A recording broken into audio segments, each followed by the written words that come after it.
بسم اللہ الرحمن الرحیم۔ السلام علیکم پیارے دوستو، اللہ پاک قرآن پاک کی سورہ بقرہ میں ارشاد فرماتا ہے، رمضان کا مہینہ جس میں قرآن پاک اترا، جس میں لوگوں کے لیے ہدایت اور رہنمائی اور فیصلے کی روشن باتیں ہیں، تو تم میں سے جو کوئی بھی یہ مہینہ پائے تو ضرور اس کے روزے رکھے، اور جو بیمار یا سفر میں ہو تو اتنے دنوں کے روزے اور دنوں میں رکھے۔ اللہ تبارک و تعالیٰ تم پر آسانی چاہتا ہے اور تم پر دشواری نہیں چاہتا، اور اس لیے کہ تم گنتی پوری کرو اور اللہ تعالیٰ کی بڑائی بیان کرو، اس بات پر کہ اللہ تبارک و تعالیٰ نے تمہیں ہدایت دی اور تاکہ تم شکر گزار بن جاؤ۔ دوستو، ماہ رمضان کی حقیقت کیا ہے؟ اللہ نے رمضان المبارک کے روزے مسلمان پر فرض کیوں کیے اور روزوں کے فرض ہونے کی وجہ کیا ہے؟ روزہ رکھنے سے انسان کو کیا حاصل ہوتا ہے؟ اور کیا رمضان المبارک میں رزق، مال و دولت کو بڑھا دیا جاتا ہے؟ اور رمضان المبارک میں اللہ تبارک و تعالیٰ کی رحمتیں کس قدر نازل ہوتی ہے؟ اور رمضان المبارک کے مقدس مہینے میں شیطان کو قید کیوں کر دیا جاتا ہے؟ اس مقدس ماہ مبارک میں اللہ تعالیٰ کتنے لاکھ لوگوں کی بخشش فرماتا ہے؟ اللہ تعالیٰ اپنے بندوں پر اس ماہ مقدس میں وہ کون کون سے 5 خاص کرم فرماتا ہے جو اس سے پہلے کسی امت پر نہیں فرمائے؟ اور رمضان کی ہر مقدس اور بابرکت رات میں کتنے ہزار لوگوں کی بخشش کی جاتی ہے اور کتنے لاکھ لوگوں کی جہنم سے رہائی ملتی ہے؟ اور وہ کون سے بدبخت لوگ ہیں جن کی ان مقدس مہینے میں بھی بخشش نہیں کی جاتی؟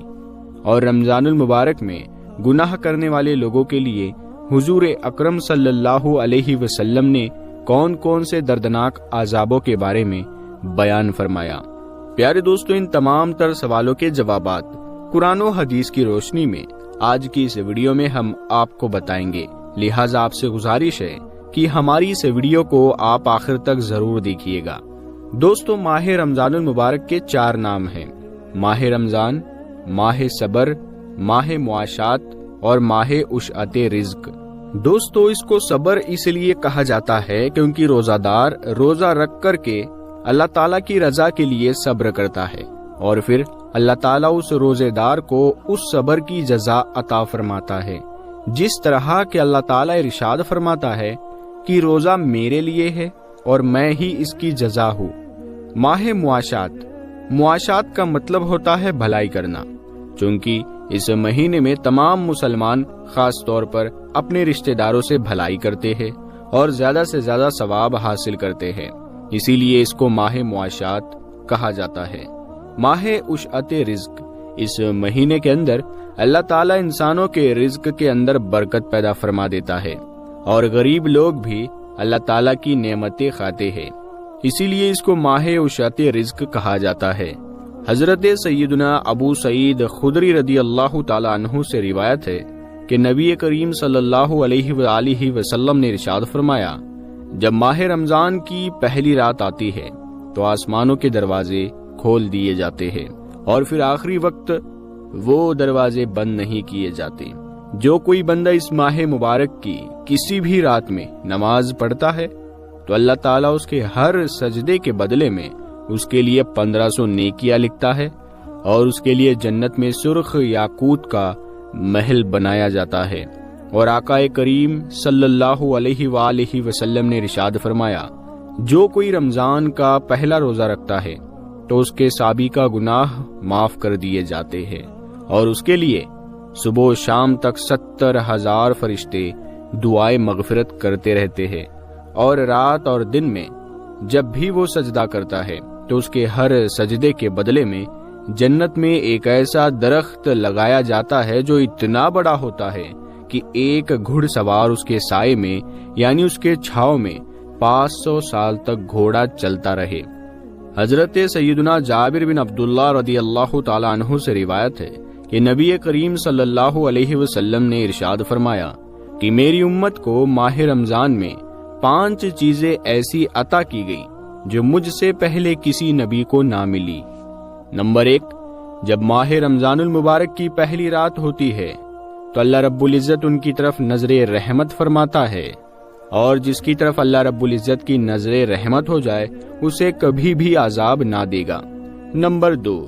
شام کے وقت روزے دار کے منہ سے جو بو آتی ہے وہ اللہ رب العزت کے نزدیک مشک کی خوشبو سے بھی بہتر ہے۔ اور نمبر 3، فرشتے دن رات روزے دار کے لیے دعائیں مغفرت کرتے رہتے ہیں۔ اور نمبر 4، اللہ رب العزت جنت کو حکم فرماتا ہے کہ میرے نیک بندوں کے لیے تیار ہو جا، ان قریب وہ دنیا کی مشقت سے میرے گھر اور رحمت میں راحت پائیں گے۔ اور نمبر 5، جب ماہ رمضان المبارک کی آخری رات آتی ہے تو اللہ رب العزت سب کی مغفرت فرما دیتا ہے۔ اس وقت حضور پاک صلی اللہ علیہ وآلہ وسلم کی بارگاہ میں موجودہ لوگوں میں سے ایک شخص نے کھڑے ہو کر عرض کی، یا رسول اللہ صلی اللہ علیہ وسلم، کیا وہ لیلۃ القدر ہے؟ رسول اللہ صلی اللہ علیہ وسلم نے ارشاد فرمایا، نہیں، کیا تم نہیں دیکھتے کہ مزدور جب اپنے کاموں سے فارغ ہو جاتا ہے تو انہیں اجرت دی جاتی ہے، یعنی مزدوری۔ حضرت سیدنا ابو ہریرہ رضی اللہ تعالیٰ عنہ سے مروی ہے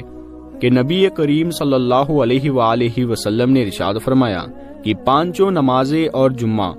اگلے جمعے تک اور ماہ رمضان اگلے ماہ رمضان تک گناہوں کا کفارہ ہے، جب تک کہ گناہ کبیرہ سے بچا جائے۔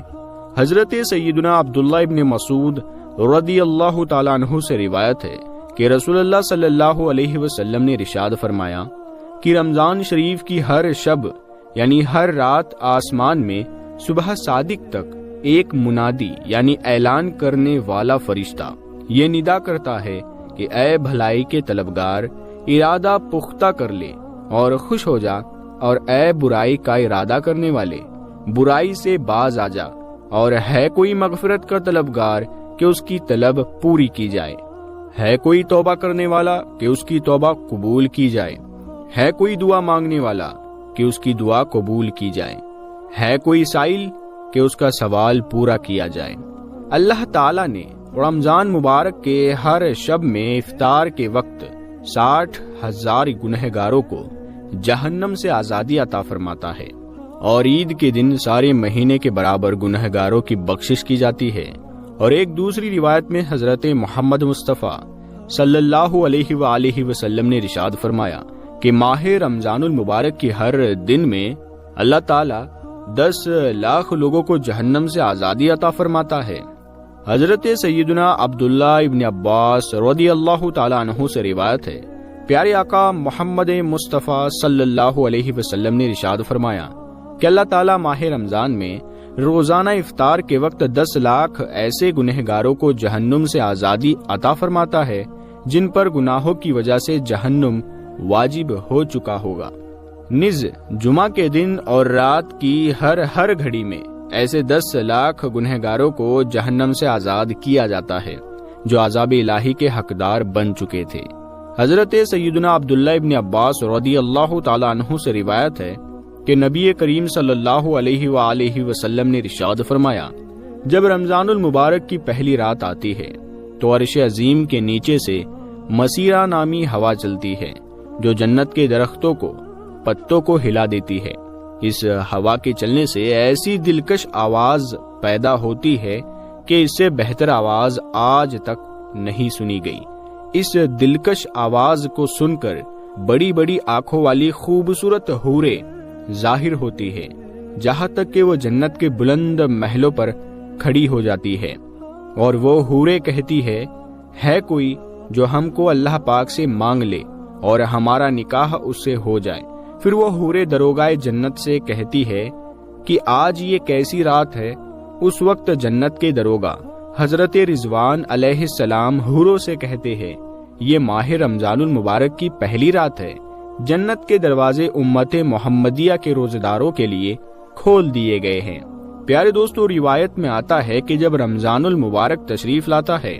تو نبی اکرم صلی اللہ علیہ وآلہ وسلم کا رنگ مبارک تبدیل ہو جاتا ہے،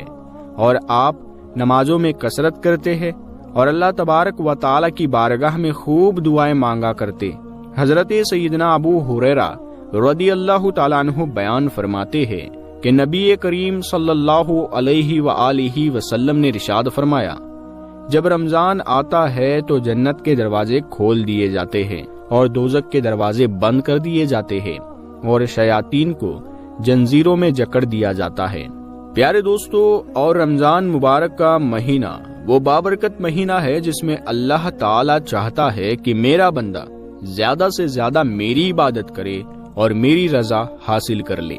اسی وجہ سے اللہ تعالی رمضان مبارک میں شیاطین کو قید کر دیتا ہے تاکہ شیطان مردود میرے اور میرے بندے کی راہ میں نہ آئے اور میرا بندہ زیادہ سے زیادہ میرے عبادت کر کے زیادہ سے زیادہ میرا قرب حاصل کر لے۔ لیکن بد نصیب ہے وہ لوگ جو اس ماہ مقدس میں بھی اپنی خواہشات کے پیچھے لگے رہتے ہیں اور اللہ تعالیٰ کی رضا والے کام چھوڑ دیتے ہیں اور اس ماہ مقدس کو بھی گناہوں کے اندر گزار دیتے ہیں، جبکہ اللہ تعالیٰ شیطان کو بھی اس پاک مہینے میں قید فرما دیتا ہے۔ اس کے بعد بھی لوگ گناہوں کے اندر مبتلا رہتے ہیں۔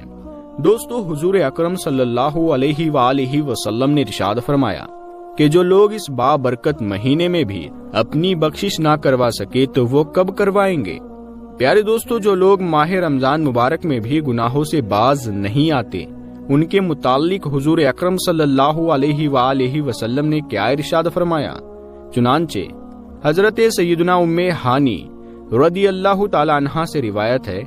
کہ نبی کریم صلی اللہ علیہ وآلہ وسلم نے ارشاد فرمایا کہ میری امت ذلیل و رسوا نہ ہوگی جب تک وہ ماہ رمضان کا حق ادا کرتی رہے گی۔ تو حضور پاک صلی اللہ علیہ وآلہ وسلم کی بارگاہ میں عرض کیا گیا کہ یا رسول اللہ صلی اللہ علیہ وآلہ وسلم، رمضان کے حق کو ضائع کرنا اور امت کو ذلیل و رسوا ہونا کیا ہے؟ تو نبی اکرم صلی اللہ علیہ وآلہ وسلم نے ارشاد فرمایا کہ ماہ رمضان میں حرام کاموں کا کرنا، اور پھر فرمایا کہ جس نے ماہ رمضان میں زنا کیا یا شراب پی تو اگلے رمضان تک اللہ تعالیٰ اور جتنے اللہ تعالیٰ کے فرشتے ہیں سب اس پر لعنت کرتے رہیں گے۔ پس اگر یہ شخص اگلے ماہ رمضان سے پہلے مر گیا تو اس کے پاس کوئی ایسی نیکی نہ ہوگی جو اسے جہنم کی آگ سے بچا سکے۔ بس تم ماہ رمضان کے معاملے میں ڈرو، کیونکہ جس طرح اس ماہ رمضان کے مہینے میں نیکیاں بڑھا دی جاتی ہے، اسی طرح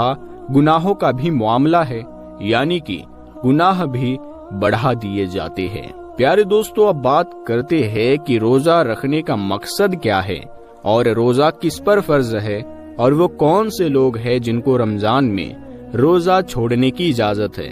چنانچہ اس کے متعلق اللہ تعالیٰ نے قرآن پاک کی سورہ بقرہ میں ارشاد فرمایا، اے ایمان والو، تم پر روزے فرض کیے گئے جیسا کہ اگلوں پر فرض کیے گئے، تاکہ تم پرہیزگار بن جاؤ، اور یہ گنتی کے دن ہیں، تم میں جو بیمار ہو یا سفر میں ہو تو اتنے روزے اور دنوں میں رکھے، اور جنہیں اس کی طاقت نہ ہو تو اس کے بدلے میں ایک مسکین کا کھانا، اور پھر جو اپنی طرف سے نیکی زیادہ کرے تو اس کے لیے بہتر ہے، اور روزہ رکھنا تمہارے لیے زیادہ بھلا ہے اگر تم جانو۔ پیارے دوستو، قرآن پاک کی اس آیت کریمہ میں اللہ تعالیٰ نے روزہ رکھنے کا مقصد بیان فرمایا کہ اے ایمان والو، تم پر روزے فرض کیے گئے تاکہ تم متقی اور پرہیزگار بن جاؤ۔ اسی آیت کریمہ میں اللہ تعالیٰ نے ان لوگوں کا بھی ذکر فرمایا جن کو رمضان کا روزہ چھوڑنے کی اجازت ہے۔ اللہ تعالیٰ نے ارشاد فرمایا کہ اگر تم بیمار ہو یا سفر پر ہو، اس آیت کریمہ سے پتہ چلتا ہے کہ مسافر پر روزہ فرض نہیں، جو شرعی سفر پر ہو اس کو روزہ چھوڑنے کی اجازت ہے، اور جو اتنا بیمار ہو کہ روزہ نہیں رکھ سکتا اس کو بھی اللہ تبارک و تعالیٰ نے روزہ چھوڑنے کی اجازت عطا فرمائی ہے۔ اللہ تعالیٰ ارشاد فرماتا ہے کہ میں تم لوگوں پر تنگی نہیں چاہتا، آسانی چاہتا ہوں۔ دوستو، جس طرح اللہ تعالیٰ نے ہر مسلمان پر نماز فرض فرمائی، اسی طرح اللہ تعالیٰ نے ماہ رمضان المبارک کے روزے بھی فرض فرمائے، اور یہ ہر مسلمان مرد و عورت عاقل بالغ پر فرض ہے۔ آخر میں اللہ تعالیٰ سے دعا ہے کہ اللہ تعالیٰ ماہ رمضان میں زیادہ سے زیادہ عبادت کرنے کی توفیق عطا فرمائے، اور ماہ رمضان کے سارے روزے رکھنے کی توفیق عطا فرمائے، اور ان تمام تر برائیوں سے ہمیں بچائے جن برائیوں کے اندر مبتلا ہو کر پہلی قومیں ہلاک ہوئی اور اللہ تعالیٰ کے دردناک عذاب کی مستحق قرار پائی۔ اللہ تعالیٰ سے دعا ہے کہ اپنے پیارے حبیب حضرت محمد مصطفیٰ صلی اللہ علیہ وآلہ وسلم کی محبت کے اندر جینا مرنا نصیب فرمائے، آمین۔ تو پیارے دوستو، آج کے لیے بس اتنا ہی، ملیں گے اگلی ویڈیو میں۔